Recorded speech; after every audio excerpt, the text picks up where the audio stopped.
महाराष्ट्रामध्ये बदलापूर या ठिकाणी झालेली जी घटना आहे, अवघ्या 4 वर्षाच्या 2 मुलीवर अत्याचार ज्या पद्धतीने झाला आहे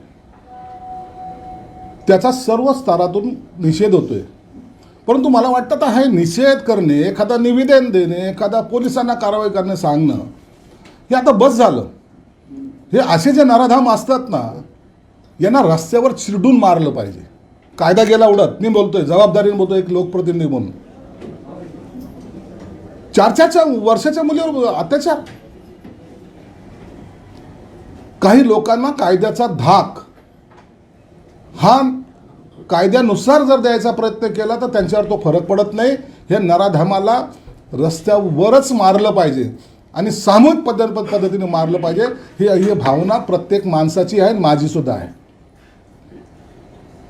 सरकार कारवाई करेल, सरकार मागं पुढे पाहणार नाही। परंतु काल यूपीमध्ये जसा एक निर्णय घेतला तसं या सरकारला सुद्धा आता निर्णय घ्यायची आवश्यकता आहे। या महाराष्ट्रामध्ये माझ्या बहिणीशी, माझ्या आईशी, माझ्या सर्व महिलांशी, ती कोणत्याही जाती धर्माची असो, तिच्यावर जर अत्याचार होत असेल तर त्याची गय केल्या जाणार नाही, हा एक संदेश आता द्यायची गरज आहे। पूर्वी कधी काळी या मुंबईमध्ये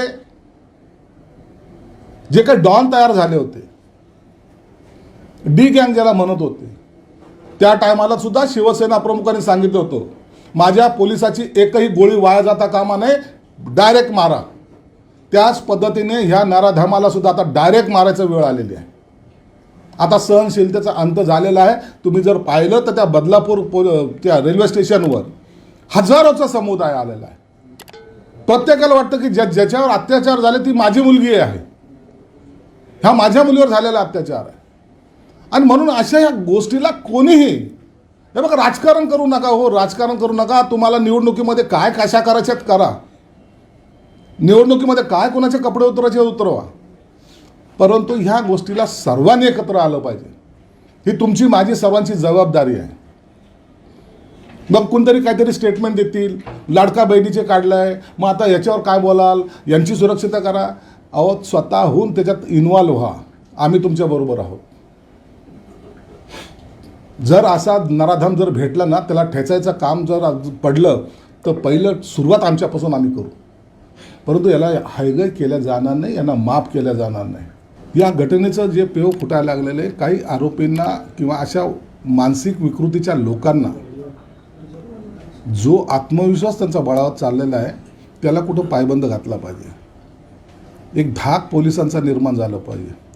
मी पोलीस अधिकाऱ्यांना सर्वांना विनंती करणार आहे, हे जे आहेत ना, यांना जर आज जर मोकाट सोडलं तर हे महाराष्ट्रामध्ये हैदोस घालतील, महाराष्ट्रामध्ये अशांतता याच्यामुळे निर्माण होईल। म्हणून सर्व चोरी करणाऱ्याला एकदा बाजूला सारा, डाका टाकणाऱ्याला एखादा बाजूला सारा, परंतु असे जे आरोपी आहेत त्यांना पहिला त्यांच्या हातात हातकड्या आणि पाठीवर वोळ व्यवस्था त्यांना त्यांची धुलाई करा, एवढं तर मी आग्रहाने सांगेन।